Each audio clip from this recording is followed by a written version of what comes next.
It's all from the chicken aliens, the pilot. We're in for some chop. Wait, what? The dropship pilot in StarCraft? She says all the same lines that the pilot in Aliens says when they're coming down to the planet.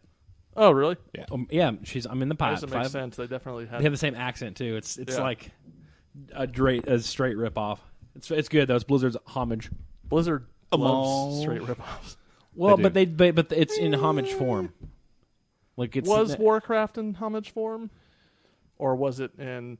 They didn't give us the rights to make Warhammer, so we're just going to call it Warcraft. Yeah, but I mean, that's StarCraft. They didn't have the rights to make Warhammer 40K. Yeah. So I mean, all they did was say, "Oh, you don't want to give us the rights? Okay, we'll make a better thing." Oh, that's probably true. Yeah. Yeah.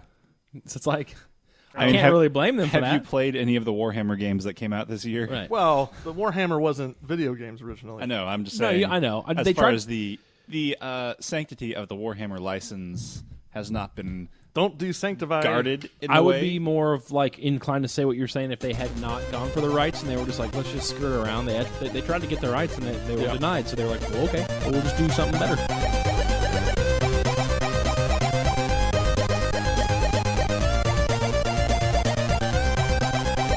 The Frozen North, episode 95. Episode 95.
Hello and welcome to the Frozen North. My name, as you all know, is Marc. And I'm here alongside my two co-hosts. Hey guys, it's me, Brian, and I'm here with my two co-hosts. I've already introduced myself. My name is, in fact, Marc. Actually, you know what? I forgot something really important. Howdy, y'all! There it is. Hi guys, I'm Tank. Tank is also here. And why are you here, Tank? I keep asking myself that question. I stay up really late at night and I get cold sweats. That's and the question pace we and, should have asked ourselves. You know, I mean, is there a purpose? Is there meaning? Am I just working to work? I don't. Why are any of us here? Why is it even? I mean, it just. I can't answer that question for you right now. I'm sorry, but I'm happy to be here right now. It's a lot to think about. That's right. You are here for a very special episode of the Frozen North because JJ is gone. Party in the house. And this is going to be one of the sloppiest, most hat-dash episodes you've ever listened to. Haberdashery. Haberdashery. That's a pretty slapdash way to say that word. We're off to a riveting start, everyone. That's right. You can email us at frozennorthpodcast@gmail.com. Our website is fngaming.net. Go to facebook.com/thefrozennorth if you want to yell at us. You can also yell at us on Twitter at FNPodcast. There's a blog that you don't want to go to called Frozen North Podcast at blogspot.com. We haven't twitched in a while, but it's Twitch TV/Frozen North Games. You can also find us on YouTube. Just search Frozen North Gaming. And finally, subscribe to and rate us on iTunes. Let us know what you think, what you like, and everything else this cheat sheet says. Correct. Hey, we're on the internet. We're on the internet now. Yep. All over it. You could also go to google.com. What's this? Wait. Or, you know what? Is this new? What's Google? Don't even go to Google. Just click into the search bar at the top. Wait, what's Google? Do you mean Bing? Do you mean Bing? I'm I'm not sure how offended I should be by that. Infoseek. There we go. There it is. Metacrawler. Yeah. Dogpile. This is, in fact, a video game podcast, and in that spirit, I'm going to ask Brian, what have you been playing lately? I have been played and beat Shadows of Mordor. That's a really good one. Really good. If you, it's good regardless of whether or not you know the lore, but if you actually know like the Silmarillion. Yes. Silmarillion. Silmarillion. Silmarillion. Yes. If you know that book, and you know the lore with like some of the more Fëanor and obscure, then you'll actually really like. There's a really famous person in the game that I'm not going to give any spoilers away, but it's fantastic. That game is unreal production value wise. It really feels like you're traipsing around Mordor, and the Nemesis system is unreal. I started playing some of the DLC, the Bright Lord. I haven't played that part yet. I just started, but the thing that's consuming my soul is Legion launched for WoW. So I've got my Orc Death Knight Anubis up to 110, and I'm working on the Maw of the Damned. So, Aaron, what have you been playing? I just got World of Warcraft Legion. No! And I actually have not had, I think I did 30 minutes. I did, the first intro quest where Dalaran moves to the new zone. And I haven't played it at all since then. I've been playing a little DC Universe Online. Kind of stumbled my way back into that. Nice. That's an alright game. It's pretty good. It is what it is. Yeah, it's very much what it is and very little else. Yes. But it's okay. And, I don't know. I've been dipping my toe in and out of just a bunch of things. I have not played many games more than 45 minutes at a stretch lately. So. That's Why would you name a book a Silmarillion? That's so hard to say. Because it's similar to the Marillion. Correct. But different. But it is also different. At the same time. Marc, what do you I interrupted you maliciously. Did you have anything else you wanted to say? No, literally, I've just been playing WoW and a little bit of the Bright Lord DLC for Shadows of Mordor. Nice. Marc, what have you been playing? I've been playing The Witcher 3. I finally decided to jump back in. I got sidetracked because I got addicted to Overwatch. Yes. And then I had to play Silent Hill 2. Correct. JJ! Nice. That was good. Yeah. So I got back into The Witcher 3 expansion. Whatever it's called. Blood and Wine. It's really good. In the great region of Tucson. I proved my virtues. Oh, you did. Oh, so you're doing the night, the night questing. Yeah, gotcha. Well, I did a bunch of side quests, and I just got back onto the main quest, and had a really cool meeting with a good friend of Geralt's. I probably shouldn't spoil. Do you remember when I told you how cool that scene was when you just pick his brain? It was really awesome. cool. Yeah, he became my favorite character after that. He's pretty fantastic. I'm glad I read the books too. That's added a lot. Yep. I just remembered another thing, and maybe it speaks to the fact that I didn't remember that I played this game. I played about 30 hours of No Man's Sky. We're gonna talk. We're gonna talk about that. Yeah, It's in news. It's in my news. Oh, No Man's Sky. I forgot that I played that. Oh boy. And I also played a little bit of Overwatch, obviously, but I need to get back into it more. I like that Lucio Ball event they did. It was pretty fun for the Olympics. Like a little Rocket League knockoff. I haven't played the new map yet. The new map's out. Is it cool? I haven't played it. I've been playing WoW. My brother says it's really cool. They're learning, the first group of maps are cool, and then my brother's played it, says he likes it, and then a couple of my other friends they played it, and they're like, yeah, it feels like they're learning how to lay out maps better. Kind of like the lore they're tying into some of them too. Like this is where Reinhardt is from this castle, and that's where his whole all of his brothers in arms died defending that castle. And from that animated Omnics. short with Bastion, some crazy artistic stuff right there. Yeah. Their shorts are really good. They need to do more of that. Oh, yeah. Not like the Team Fortress thing where it took 5 years for them to finish that series. I mean, they didn't have any reason to, really. Yeah. It was just them being nice. Mark, anything else? No, that's it, because I'm not a real gamer. Look at this. You know you're a real gamer. What the I gotta nip it in the bud before someone else says the it. problem is that you just don't have the drive. That's true. I don't want it enough. You got to map it to F, and then you can you can use it. Correct. So. Oh, boy. Unfortunately, JJ's not here. Fortunately, that means we get to say whatever we want. Well, he told me the other day that he was just getting tired of JRPGs altogether. Really? Yeah. He I remember hearing that. I mean, I just overheard it. I mean, I know you all know him as like a real big JRPG guy, but he confided in me. He's like, man, I have been playing. As you know, he went to E3 with our other good correspondent, Brandon. And Brandon's kind of a bro gamer, and they went to play some games there. And one of them they played was like Battlefield 1 and stuff like that. So I remember him saying, like, man, I think I'm turning into like a modern gamer. He's like, I feel like my nostalgia is waning, and I want to play that's starting Call to of ring a Duty. bell. I do remember him saying that he's sick and tired. He said, I agree, Brian. I'm sick and tired of every JRPG ending with me standing in space fighting a 3-stage boss that transforms constantly. Correct. Yeah, and he feels like he might be moving over towards the bro gamer side of action games. He was playing.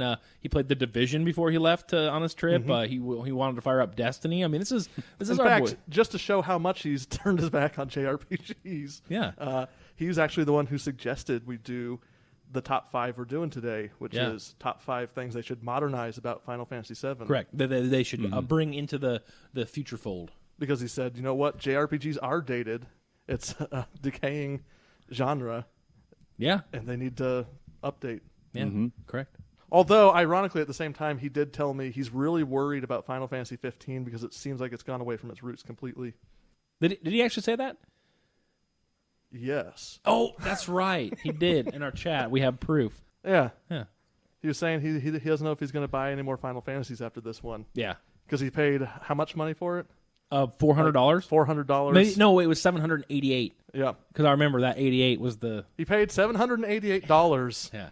for this JRPG, which in the past, JRPGs were a complete package. You got everything right there, and he doesn't even get the DLC. Yeah, and then, just for everybody listening, he did want to let everybody know that all the arguments we've had in the past, all the episodes, the famous ones. I remember this. Yeah, he said that, he goes, man, I'm tired of holding on to this. Brian, you were right about everything. So he said he deleted all that hate mail he's been saving. Yes. He's told me over the years. Yeah. He actually agreed with you every time. He just didn't want to admit it on the air. Exactly. And that he told me that too. And I said, that's big of you, man. I was like, I appreciate that. And then we bro hugged, and then he went on his trip, man. He said, since I'm going to be out of town, I think now's the time to break the news. I'll get a little refresh. Correct. And we can start fresh. These are all things that actually happened. Yep. I was there for all of them. Yeah, he was. He may not have been always visible, but he was always lurking. So we got some news. Yeah, guys. All right. So wait. Uh-oh. Before we do some news, let's talk about our top 5. You are off the rails right now. I'm the host, man. I'm the host with the most. Here's what we're going to talk about. All right, bring us back to reality. What's your top game of the year so far, Brian? Probably Doom. Overwatch, honestly, it's 1A, 1B right now. Doom probably takes the cake because of how incredible the campaign was. It was amazing. Couldn't gush about that game more. Looked great, felt great. A really good example of how to modernize an old game that's a challenge to modernize those because definitely. This is kind of there's the obvious changes kinda, that people are tempted to make. Correct. And so they did. I kind of want Square. I know there are two different genres. First-person shooter and RPG, but I want them to look at what they did with Doom. Yeah. So they kept the spirit of Doom of how it was back then, but they weren't like, well, we should keep, and we'll go into this more in the top 5, but they were like, we should keep some dated things. Right. No, Doom didn't do that. They didn't keep any dated things. They just basically said, okay, how do we make this dated, like ammo pickup or health pickup?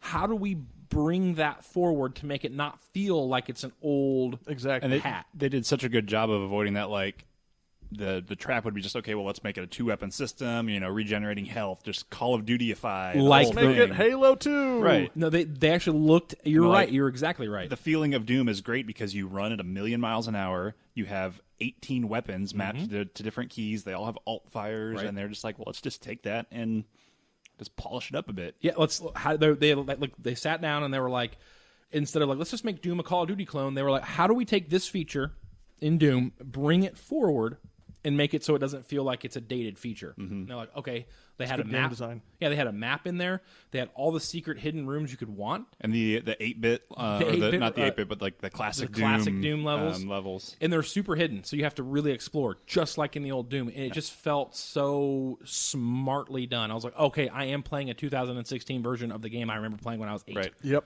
I don't know the last time I played a game with like auto map and like secret bobbleheads hidden around, and just that kind of like, I will spend an extra hour in this level just poking around because there's some fun little stuff to do. And it's not even just collectibles. There's also like little scripted fights that will happen. Like you pick up this secret collectible that triggers, another wave of demons, and you get a cool fight on top of it. And the melee kills are incredible.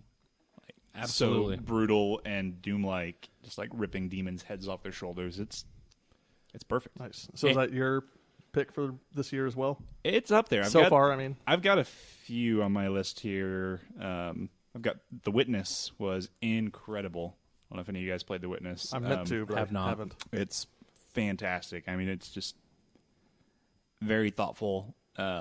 It's such a different pace from Doom, obviously, and it's a puzzle game that gives you zero. There's no hand-holding. There's no tutorial. There's just, you'll get an easy puzzle that introduces you to the idea of the puzzle, and they just get progressively harder. And by the end, you're getting like 8 or 9 different elements mixing in, and by the end of it, it's just incredibly complicated puzzles. But you've done so many of them, and it's taught you so well along the way that you're like, oh, I understand what this. So it's like brain grid. training. Yeah, but the art and there's like a little subtle story in there as well that's really great. I've also got Overwatch. Stardew Valley was amazing. Everyone's gushing about that one. Yeah, so good for that Harvest Moon kind of feeling. Dark Souls 3 was pretty good. I didn't finish it, but I liked it a lot. The new Ratchet and Clank. And Job Simulator. Ooh, Job That Simulator. VR game in there. Boom! So much fun in Job Simulator. Yeah. Yeah. Job Simulator is fantastic. Overwatch, I'm really tempted to say that's my top game of the year because it's amazing. It's like, oh, it's just Team Fortress 2 from Blizzard. No, it's its own thing. Yeah, it's being a little It's disingenuous. really incredible. That's what I thought when it first came out. If you were to if somebody said elevator pitch me the game, that would be the go-to. Is like, hey, it's a spin on Team Fortress from It's like Blizzard. the really reductive way to describe it. Correct, but it's so much more than that. As Definitely. So many more characters for one. Oh yeah, 22 now. Yeah. It's a bunch. That's The insane. new character Anna is a lot of fun to play. And not a single character feels like another. And that's another. They're all super distinct. Yep. And they look and play and like visibly distinct too. It's not hard to distinguish anyone. Yep, it's very very fantastic. But I think I have to go with Blood and Wine just because I've become a complete Witcher fanboy. That would be my number one if I'm kind of because it feels like a real game. Honestly, let's be real. It's a 22-hour campaign. Yeah. That's more than most games. A lot of developers would sell that for so $60. It's definitely on my list. I just I want to give it. Obviously, the Witcher 3 everybody knows is the game of the decade for me. I don't know if there's gonna be a game that it's my game of all time, my favorite game of all time, and so far my favorite game of this decade. And I don't know if it's gonna ever change. So I mean, it usurped Mass Effect, guys. Yeah, that's incredible. Yeah, That's saying something. and I like sci-fi. I prefer sci-fi to high fantasy. So it gives you all you need to know about how good The Witcher 3 is, and Mark knows. And they're working on a sci-fi game. I know, it's That's crazy. Exciting too. But I think we can both agree the Witcher world is just something about it. Yeah, it's special. Mm-hmm. Even when Sapkowski comes out and says He's not a fan. it gave him I don't PGify it gave him crap and gas. I don't think he is quite on board with the modern video game. He's an old curmudgeon, just like you would imagine. Just because you're a brilliant writer doesn't mean you have to be like. And it's 68 guys. I think a lot of times, you think of a writer that really moves you, and you think, oh, he's probably a great person, and I'd get along with him. Right. Not necessarily. Yeah. He just wrote a really good story. Never meet your heroes. Right. Correct. If this is the guy that created Geralt, Yeah. I'm not going to expect him to be all lovey-dovey about Lovey-dovey. everything. Yeah, exactly. But any other thoughts about best games of the year so far? I want to talk to you when you beat Blood and Wine. I can't wait. I feel, dude, the ending, the little ending fight scene, I'm not going to say anything else about that. I had my jaw on the floor. Like, I'll just put it to you this way. I do not ever want to mess with a high vampire. Ever. Ever. Awesome. It's like, I was like, my jaw, I had to like put my drool back in my mouth. I was like, whoa. So, yeah. All right, with that, we're going to go on and talk about the news now. Hi, guys. This is the News Talk Now. Yay. Hello, News Talk. Hi, I'm News Talk Now, and here's your news. All right, so last podcast, I got really giddy about EA possibly remastering the Mass Effect trilogy. Wah, wah. With this podcast, I'm here to say that they've kind of poo-pooed that. Doesn't mean they're not doing it, but the quote was basically to paraphrase, we could do it, but we don't really want to, and we're going to look to the future. We have better things to do. Correct. So, I mean, again, it's just that push and pull. They're kind of, I think it's just their kind of way of keeping Mass Effect in the news headlines because they have Andromeda that's still in the wings. So, I don't know. I don't know what to think about it. I'm kind of disappointed to get my hopes up. They might as well wait another console cycle. Agreed. Yeah, I mean, Mass Effect 1 still looks pretty nice on PC. Considering, yep. I agree. So, anyway, my hopes are dashed again, but I'm still hopeful for Mass Effect Andromeda, so you can't get We'll see. I was surprised how little of that they showed at E3. I was thinking, because it's coming out within the next, 6-8 months? Yeah, it's very true. Might see a delay or two in that one, probably, just based on the track record. And so you guys know about the whole PlayStation 4 Slim debacle, right? Mm-hmm. Debacle? Okay, so Sony lately, they have this whole thing where, so Like state secrets. this has been the leakiest couple years I've ever remembered in the video game world. It's like they have they're a bag of like with the goldfish, and there's just thousands of holes in there, just water. And it seems like their intent to keep things secret is stronger than ever. Right. So, and they're keeping secrets about the weirdest stuff. I'm not just talking about Sony, but everybody. So here's my kind of like analysis of it. So Sony has this weird thing when they get something leaked, they just don't say anything. Right. They just literally go. That- So the PlayStation 4 Slim probably got leaked by a PlayStation 4 employee. Mm-hmm. Somebody actually has it and have been like uploaded all kinds of pictures. Mm-hmm. It's definitely the PS4 Slim. Like, like no denying. someone sold I've it seen the on pictures. not whatever UK Craigslist or whatever. It was like sold on one of those backwater selling sites. It's legit this PS4 Slim. Sony has said literally not one word about that. No, that's funny.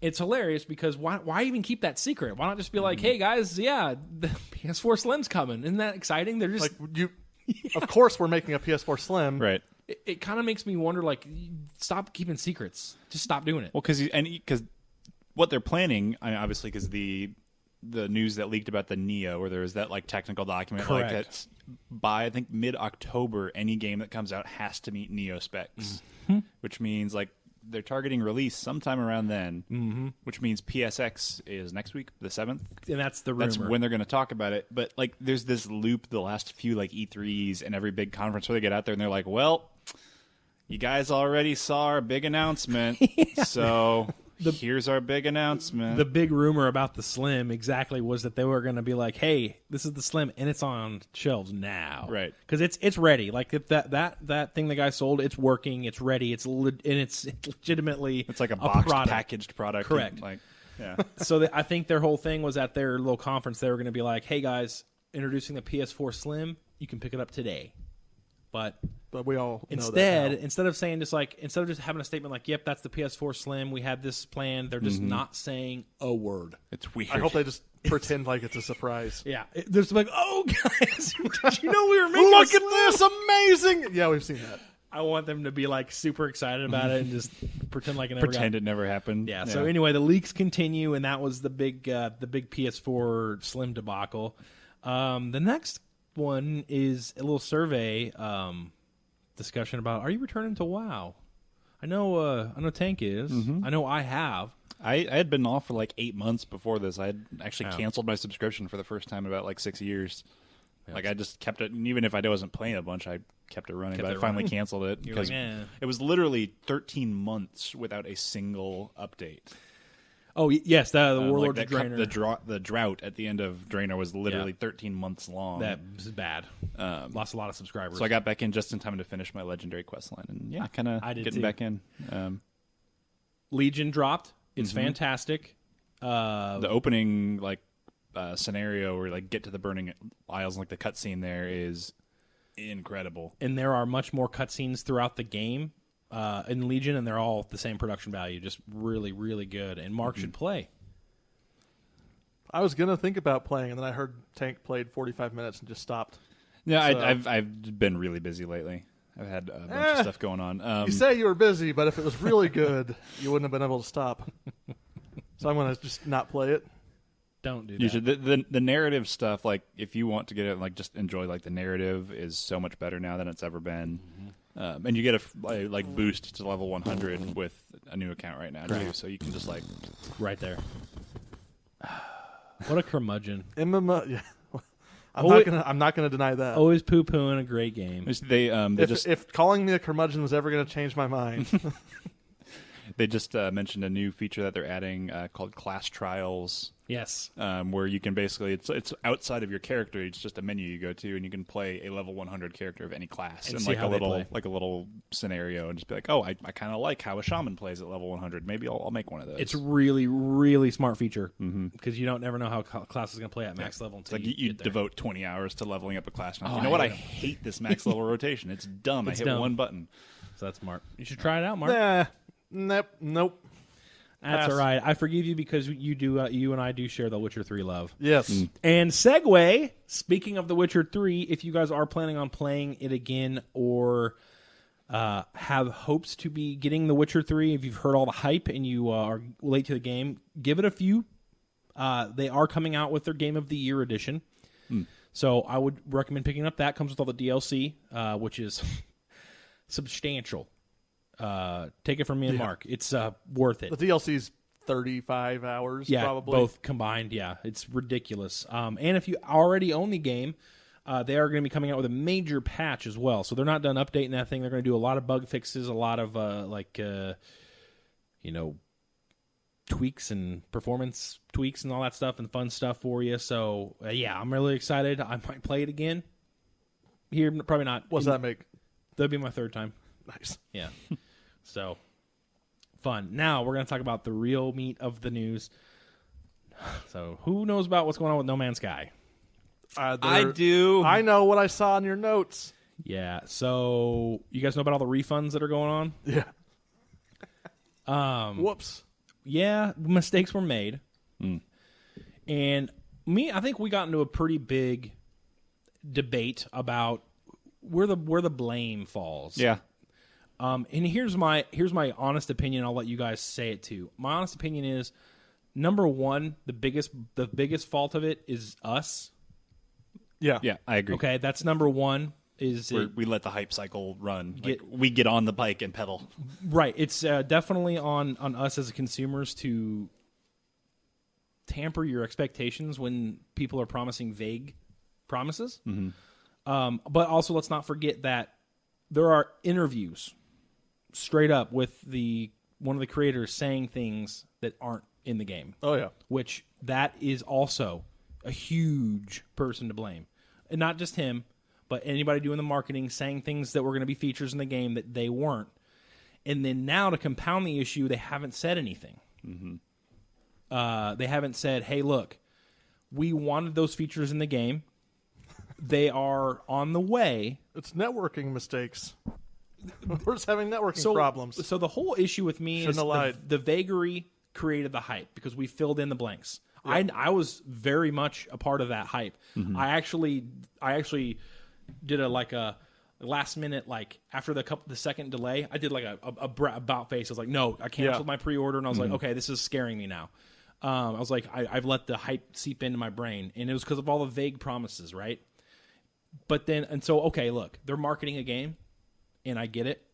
Sony's probably like, you can't rein it in, because we want as many people to buy it as possible. However, where I do have huge fault in both Sony and in Hello Games is after all this stuff was discovered, they kept saying, "Oh well, it's servers are overstressed." Like, no, you got caught. Just be like, "Hey, look, here's You the actually bottom can't line." do that. That's what they should have said. Yeah. You actually. I'm sorry. You could do that if everything was Right. They should have said, "Hey, we're really sorry. We didn't expect, because they lied. They did. He did. Yep. He straight up lied, and that should have been something that he addressed and said, look, we were really wanted to incorporate that feature, but we didn't have the time to do it. Mm-hmm. So that's one of the here's the things that kind of got scrapped in our plan. Instead, they've just been kind of committing seppuku. Yeah, kind of just going down that tunnel of like, well, it's just how when a liar's caught, they just double down on the lie. It's kind of what they're doing. So it just sucks, man. Yeah, it sucks. What do you guys think? I want to hear you guys'. The way I see, I definitely agree that it's the consumers share a big portion of the blame because, like you said, we perpetuate the hype cycle. We have all the people on message boards, talking about like this is going to be the only game I ever like. I saw a comment where someone's like, I literally just sold all of my consoles, all of my games because No Man's Sky is going to be the only game I will ever play for the rest of my life. Well, that was the stupidest thing he ever did. Yeah. Right. Yeah. But like that's because that's the cycle of hype that we let ourselves get embroiled in, and like it's never once paid off. Right. Like if there were ever a single case where we could point to, this game had the hype and it was so worth it. You know what? But The Witcher 3 is the best game I've ever played. Yeah. I'm not going to sell all my games and only play The Witcher 3. Right. Because 100 hours, you're done. 300 hours, you're done. Yeah. But it's ridiculous the expectations and the excitement we let ourselves get caught up in with that stuff. Yeah. And it's a big part of it, I think, even more than like Hello Games is I think Sony, and they're like because they're marketing it, they need that hype train, and they do, and that's why the issue with like Hello Games being like it was 3 guys originally, and they'd done 2 small that were pretty well received. Like people loved Joe Danger, and they were good games, they were fun, but they were small projects, right? And they grew to 15 by the time the game came out, right? So they're a very small, very inexperienced studio with AAA development. So for him, he doesn't have the media training. He doesn't have the savvy to how to go up there and set expectations. He doesn't and he definitely, Sony should have reined him in. They should have, but they didn't. I have the feeling Sony probably egged him on more than anything. I agree. Oh, yeah. Because they need that. They want that excitement. And that's also kind of like the struggle that just exists in the game industry. It's a business. Yeah. With E3 and you always have to Penny have Arcade. a bigger headline than your last one.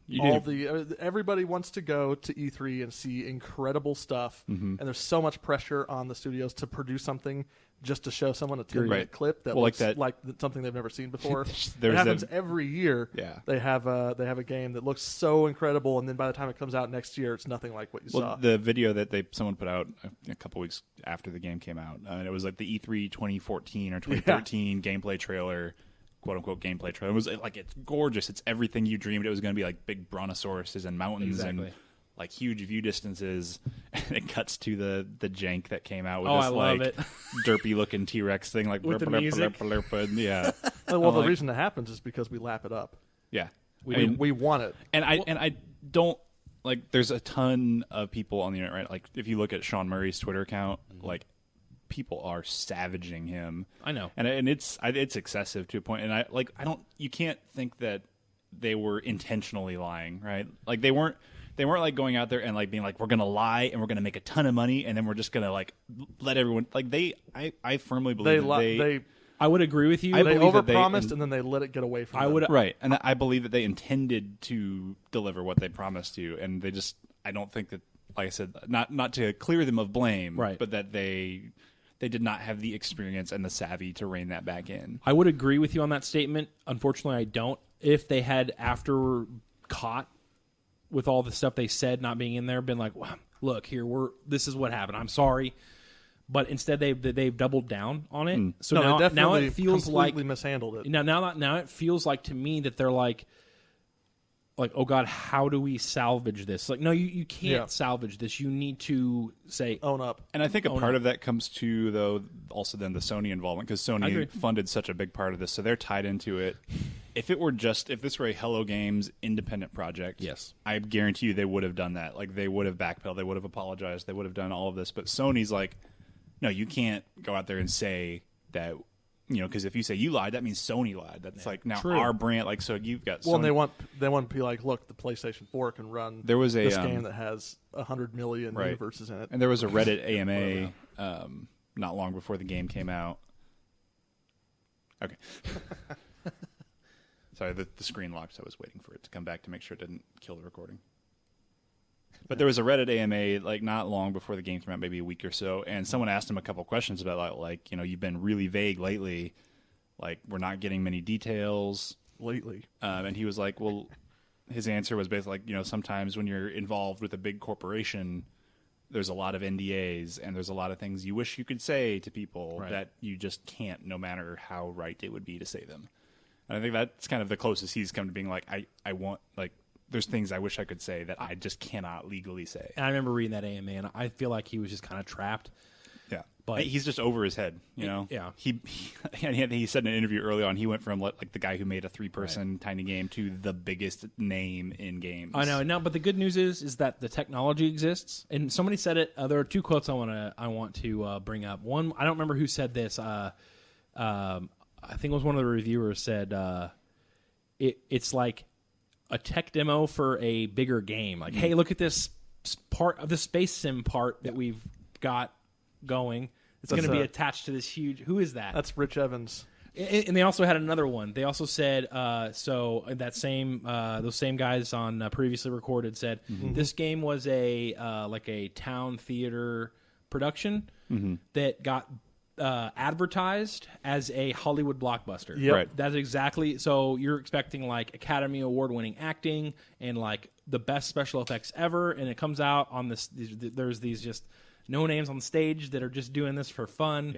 Yeah, and that's what happened. And I mean, not to say that it's a bad game, because like I said, I spent 30 hours in it, and I enjoyed the time. And definitely, like by the end, I'm like, okay, I'm like every planet I went to was definitely unique, and there's distinct things. And I did see a few. I'm like, okay, that's really cool. There's some really cool like individual moments.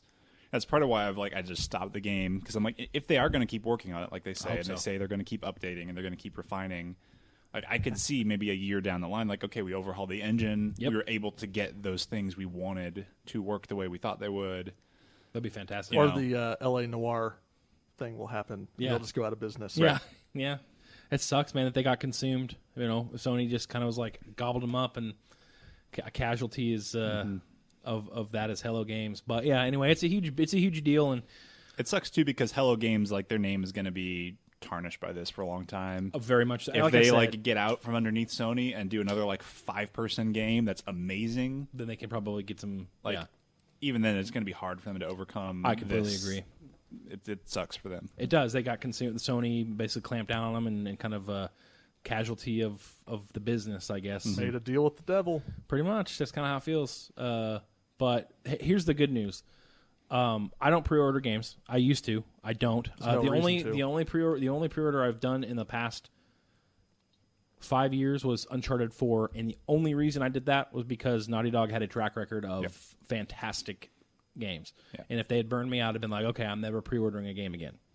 But I did pre-order Uncharted 4 based on the faith that 1, 2, and 3 were fantastic. So maybe this game will finally shock some people into going, oh, I should probably not pre-order games.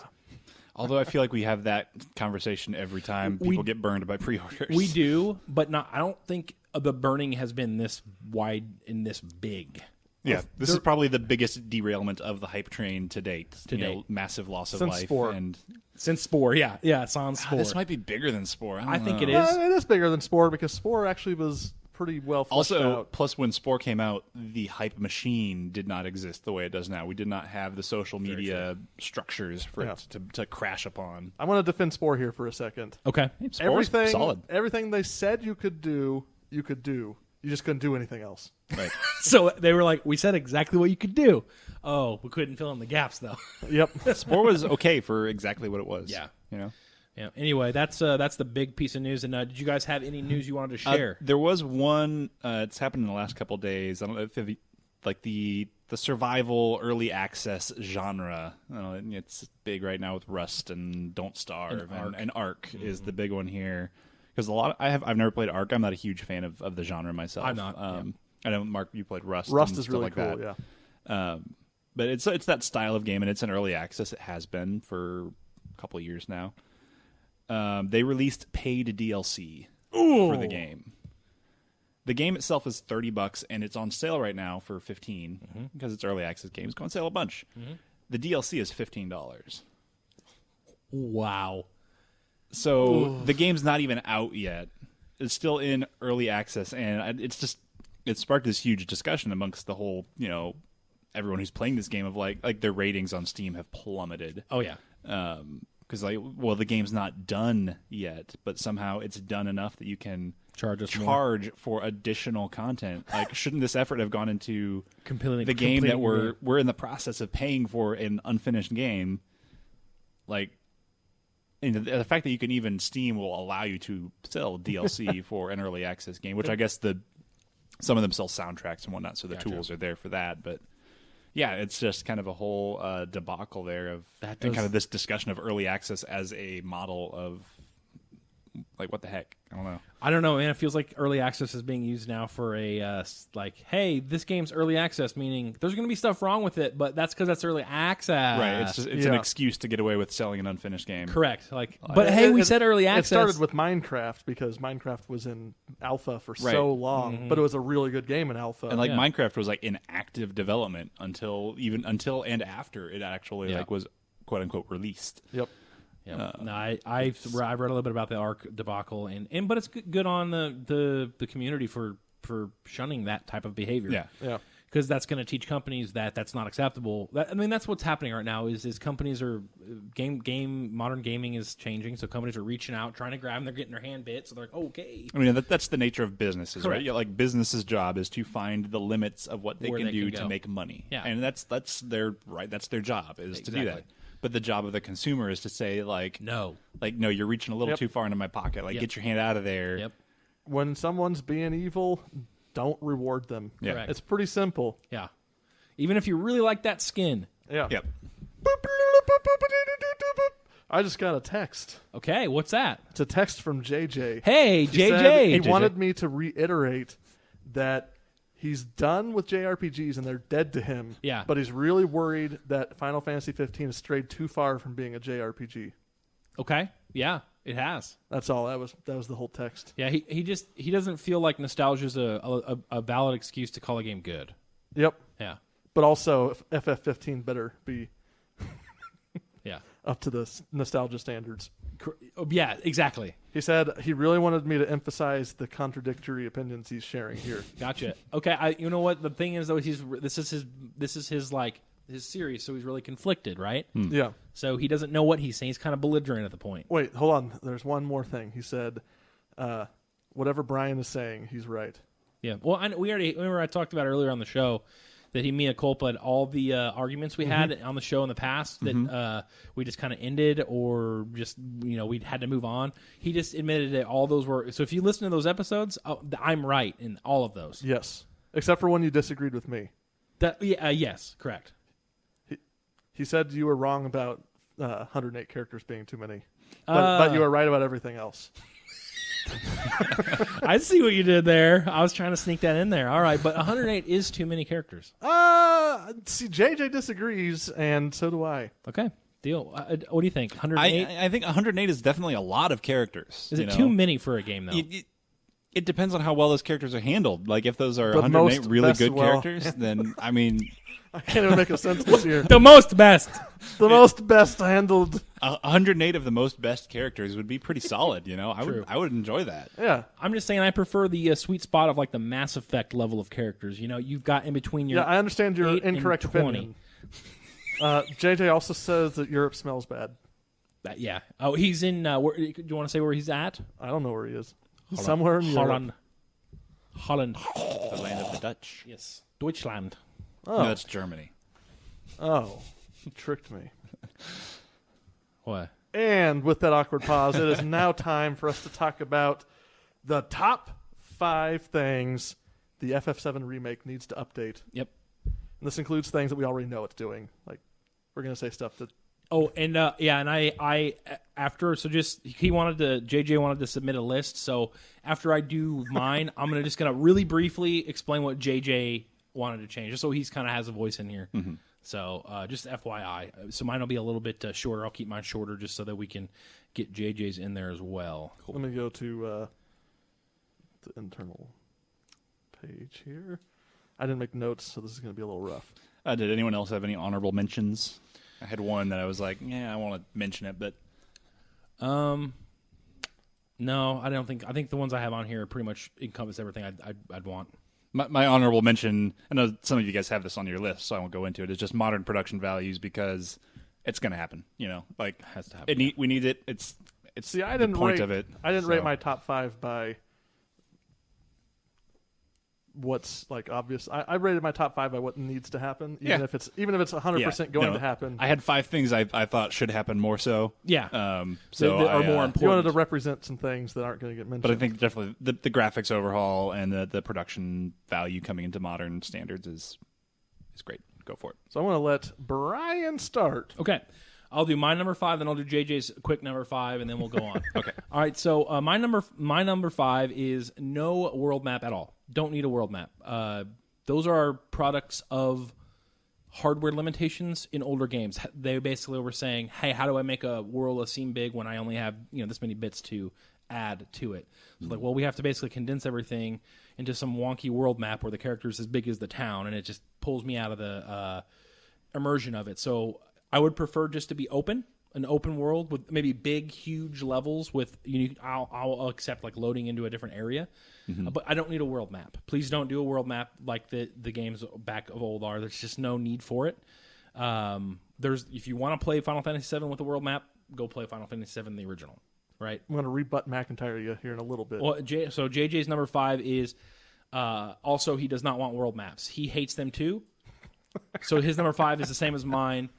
No world maps, and he also wants to point out that if we could add a little bit more like hot rodding on the car, maybe some like big pipes, like kind of like Gears of War style, where like they're like kind of just manly, for sure. Yeah, so that's JJ's number 5 is no world maps, and also a little bit more like bro manly attitude to it.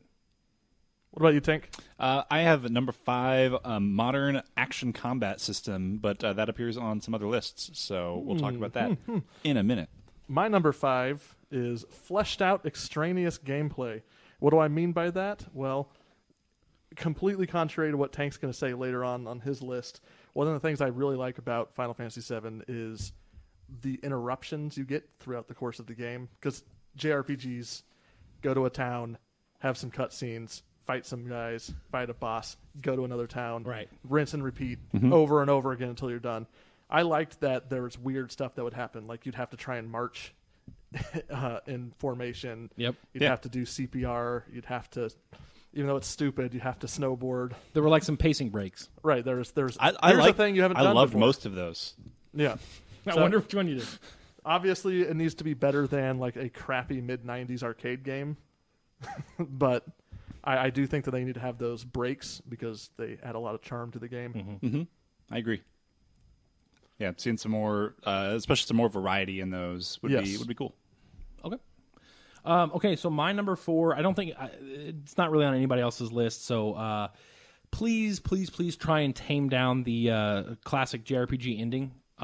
This 7 had the same as every other JRPG, where it gets super metaphysical.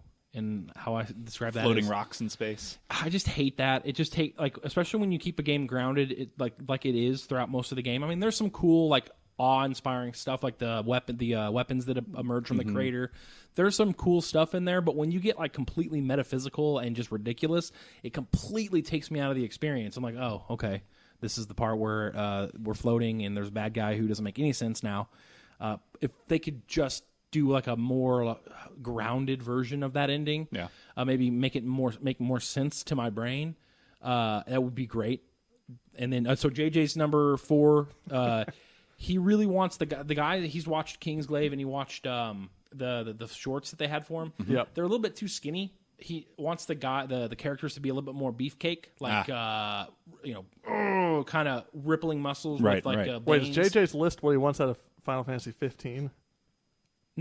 No, the why'd you talk about? He just wants he wants Cloud to look a little more WWE. You know how I JRPG gotcha. characters are a little bit too skinny. Yes. He wants a little bit more Cloud beefcake. Strife as played by John Cena. Thank you. And maybe Sephiroth, you add like Kevin Nash or something. Yeah, There we you go. know, Now it makes sense. I understand what JJ's saying now. Okay, thank you. Okay, so he just wants a little bit more like some of that, do you even lift, bro, kind of mentality in the game, especially with the character What about design. Barrett? Barrett's pretty... He is. He can remain. JJ said that Barrett's kind of the model that he wants to Sure. kind of, throughout the... Maybe make Barrett a foot taller. Yeah.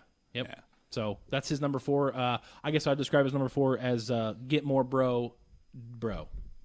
Solid. Get more bro. Yeah. My number 4 is a little more subtle environmentalism in the story. Maybe just some gentler handling of the story overall, which I think is kind of on your list as well, Mark. It's similar. So we'll sort of. discuss that a little more in detail. That's your number 3? That was my number 4. Okay, yeah, we'll discuss that in a minute. My number 4 is modernize the world map. And why do I want to keep the world map instead of creating an open world game? I'm with you on this one, Mark. Because it's not going to happen. Because Final Fantasy VII, the plot requires it to be a global setting, and you're not going to create a believably large globe that's also an open world True. in 2016, just being honest here. We've had games that create like a country, Sure. like a small country, very small country. Usually, though, in that case, it's like maybe Assassin's Creed style. It's like 3 big cities and some Exactly. countryside. True. I mean, we've had The Witcher, which was, 60 square miles or something? Something big. Yeah, I get what you're saying. We've had the Just Cause games, which are like 500 square miles, but even that's not really So how do you modernize a satisfactory. world map? How do you modernize? Well, how do you modernize How it? do you modernize a world, man? Here's how you modernize it. Have you Okay. played Final Fantasy Type 0? I haven't yet. I haven't either, but I've seen JJ play it, and that's where I got the idea. Okay. It's basically it's the exact same concept as the old world map. It's like a simplified scale where you're bigger than you would be on the map. But it doesn't need to be the case that Cloud is as tall as Shinra Tower. Right. It doesn't have to be that exaggerated. You can have Shinra Tower still be pretty big, and like when you're close to Midgar, I guess. it fills the screen. I don't agree with you, but I understand what you're saying. The thing I would especially like is I don't want what we had in Final Fantasy X, where you go to you teleport to the airship and then you just pick where you want to go from a list. Yeah, that would suck.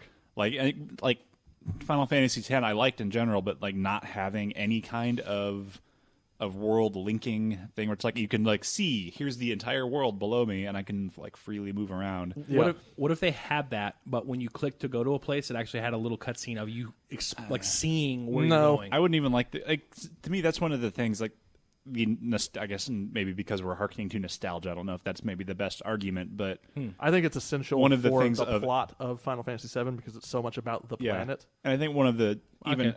as a Final Fantasy element, like the moment when you get the airship Yeah, and can like freely explore the open world exactly. is like such a big moment in a Final Fantasy game. I want to say if we lived in a fantasy world where they could spend like 5-10 years creating a gigantic globe-sized I get open it. world, that would be my choice. It's just get not it. going to happen. No, I kind of see what you guys are saying. You do need to kind of have all the we need to have the continents middle and- ground between Yeah, the open world. I and the definitely agree world with map. having like a larger scale than it is in the classic larger game. scale, more detail. Yeah.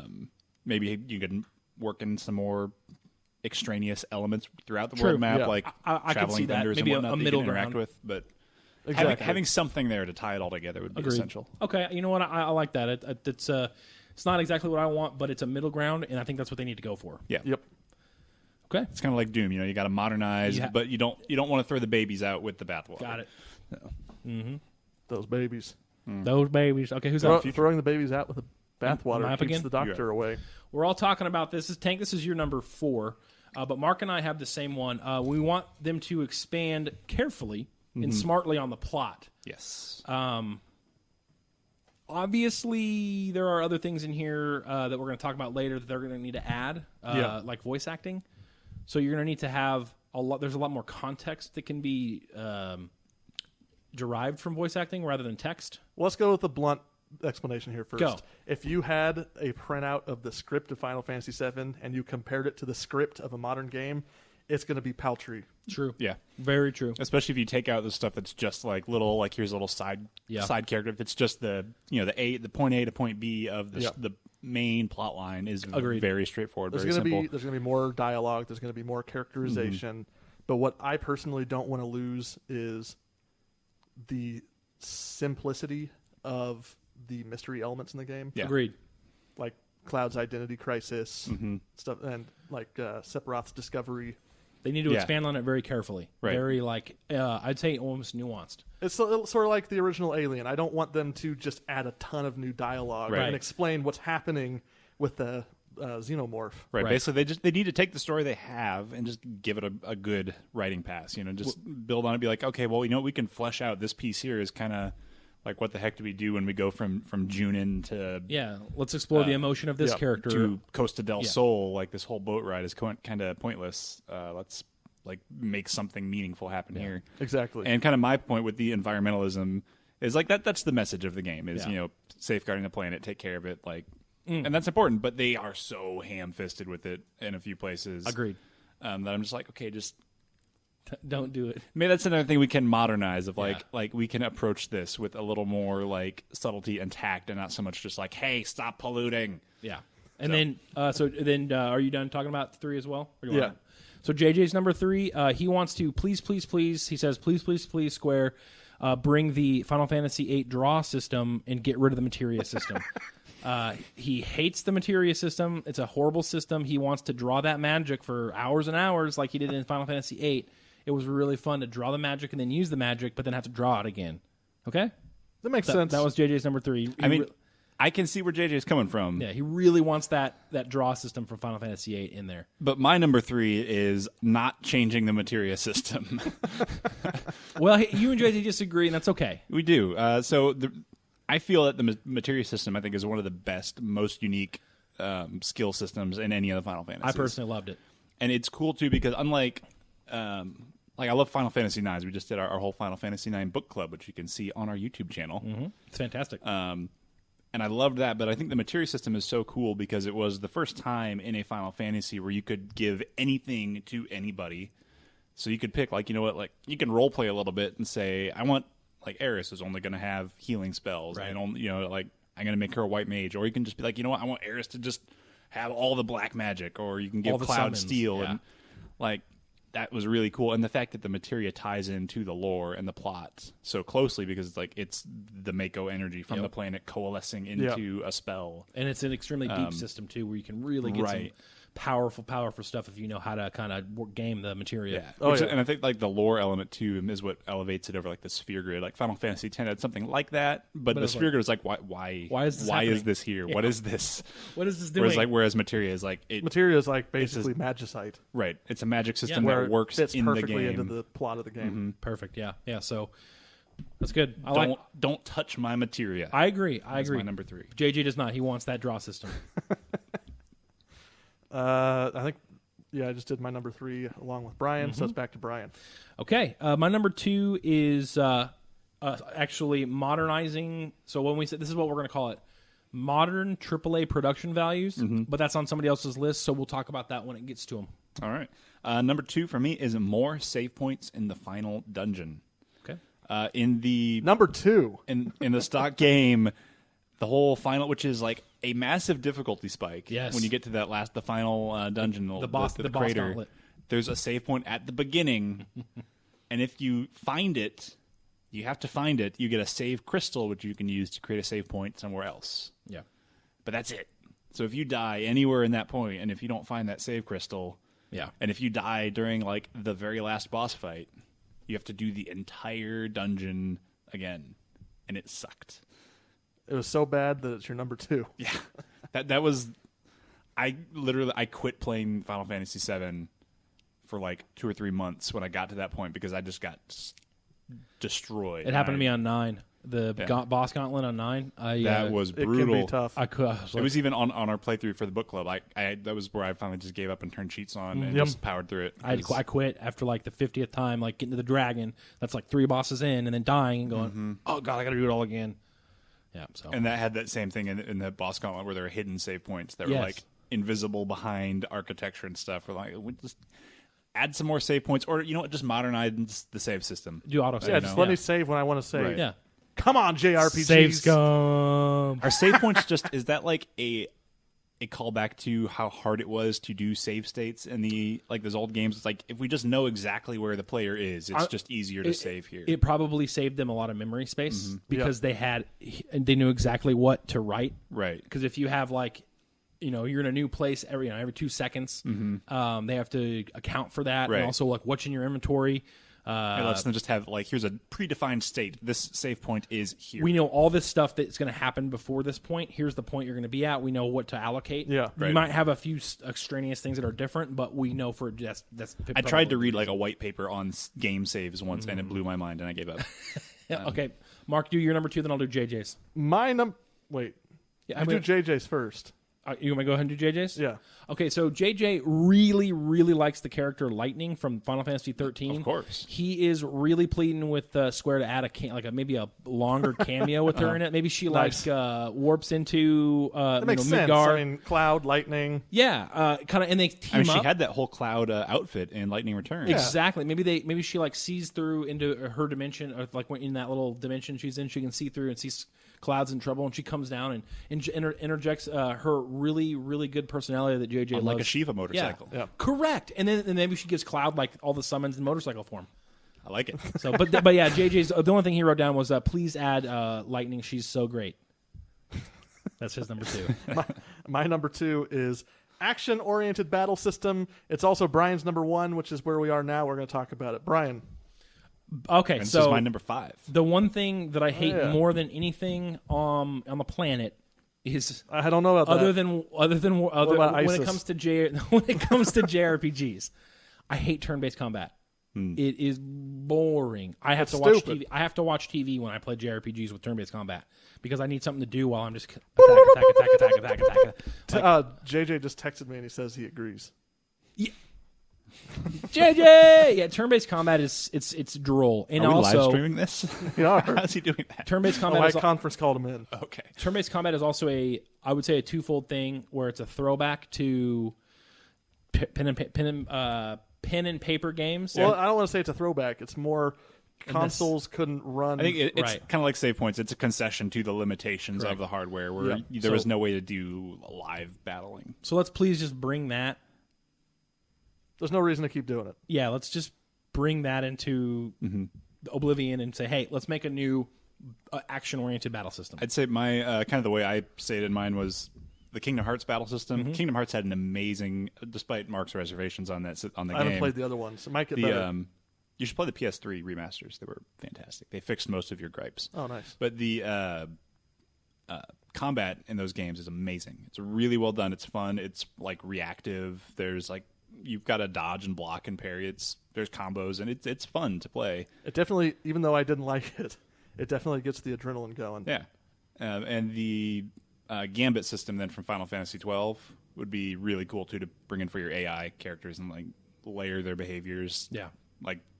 Something like that, or even if you had an option to have slow things down, let me pause and do a tactical view, but that kind of live action combat it's essential in a modern game. You're not going to hold players. It looks like attention that's what they're doing in isn't 2016.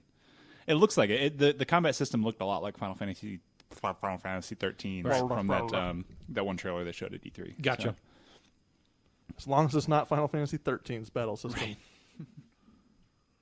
Funny you should say that.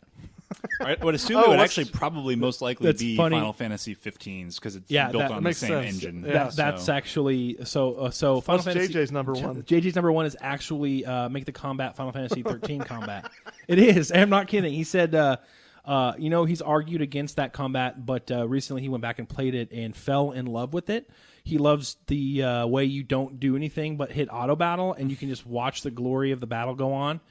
It is nice. So, and he just loved that. He was like, man, I can't wait to just hit one button and have them do everything. Yeah. And so he's like, can you just imagine seeing Cloud do some cool flips and swing that Buster Sword? And all you have to do is hit auto battle and not have to do anything. And also, you don't control he doesn't want to control his summons either. He wants them to be random. And, yeah. So just that he doesn't have any control over. He doesn't want control. I understand. It's a good battle system.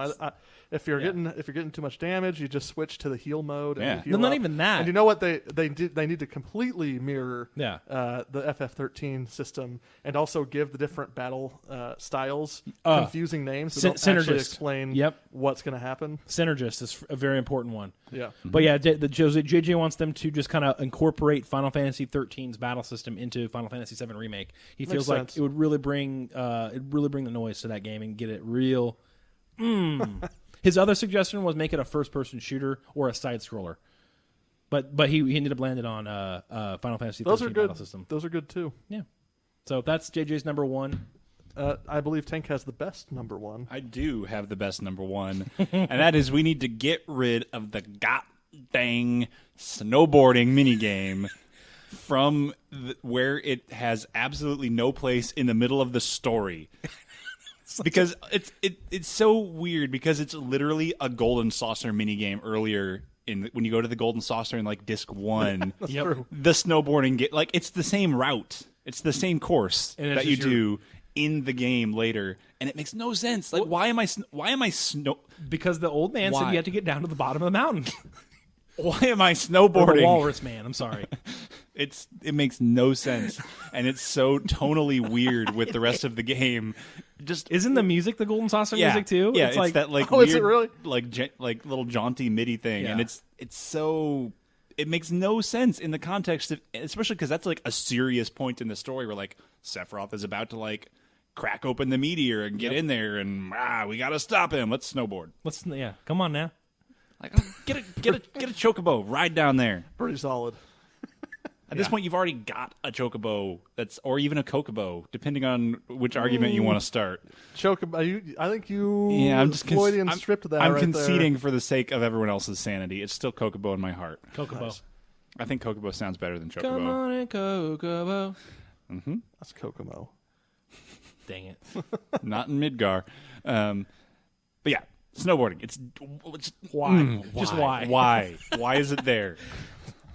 My number one is the most obvious number one out there. But it's the most important, I think. But it is the most important, even though you put it at number two. That's because I particularly hate turn-based. Yeah, for me sense. specifically, but I recognize this being the most important. Modern AAA production values. Yep. Has to. HD graphics, good voice acting, better recorded music. Better localization. Yep. Yeah, better localization. That'd be This nice, guy too. are sick. This guy are sick. That goes without saying, but it's honestly like if they forget to do something like that, if they're just like, well, let's just give it a cool little skin. Yeah. No. If it's just like one of their cheaper side Final Fantasy games that kind of looks like last-gen graphics. Right. Like if it looks like I know that it's a popular game, but if it looks like Bravely Default, it's going to flop hard. Yeah, we don't need that. Right. We've got that. It's already...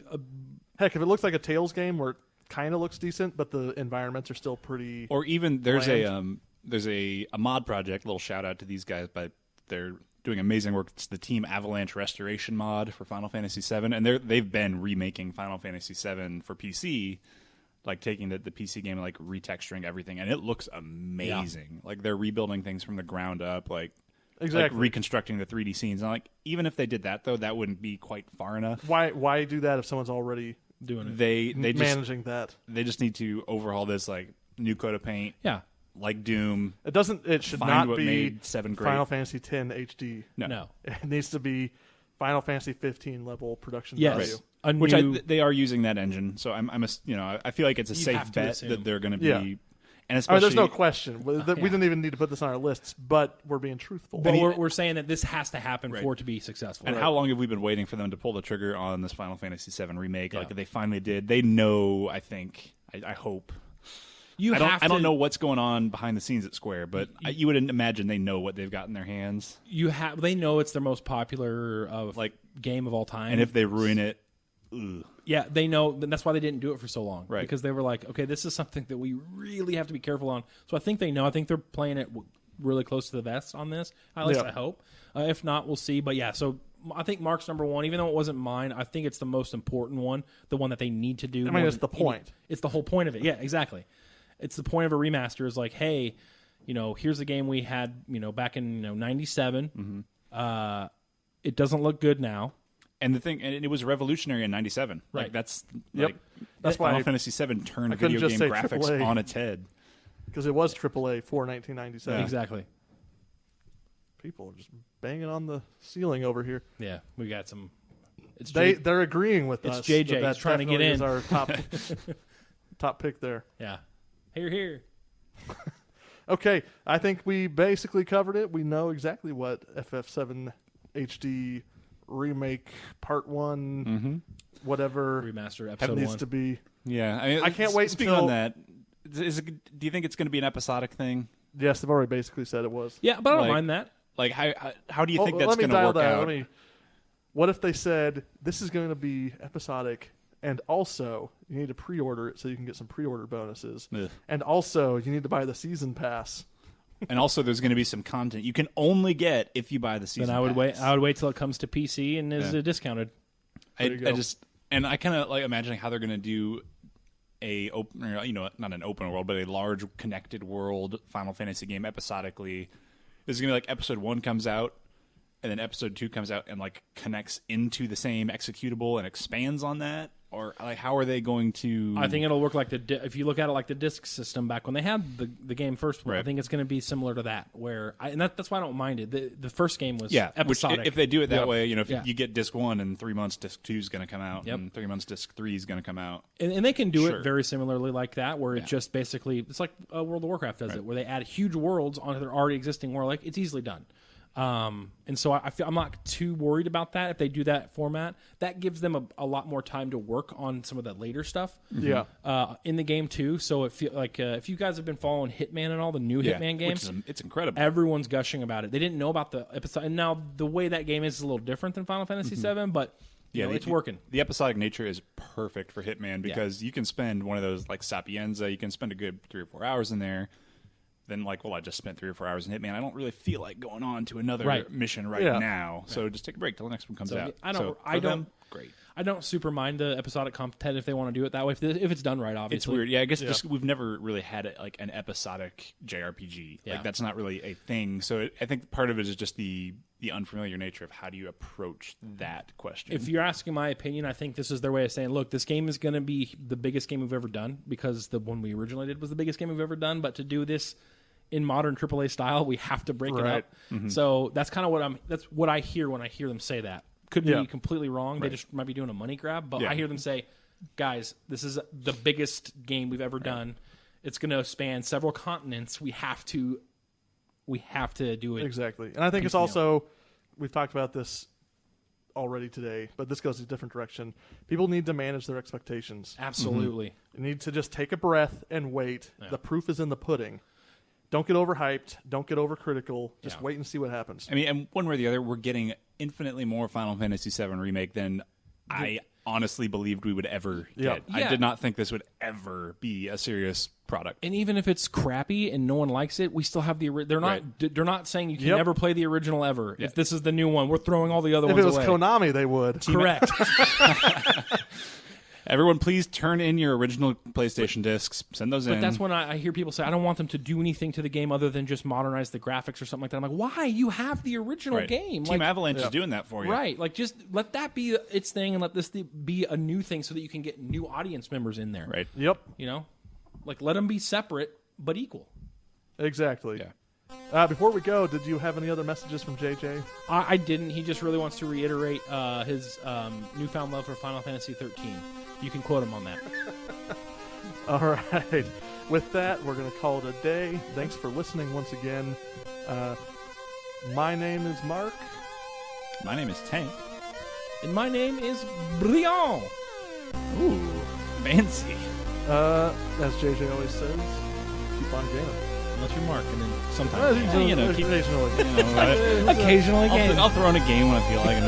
Recreationally pursue a little bit. Hey, game what you want or something.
Our theme song was made available through the Creative Commons Attribution license by Ziphoid. The song title is Radical Fanfare.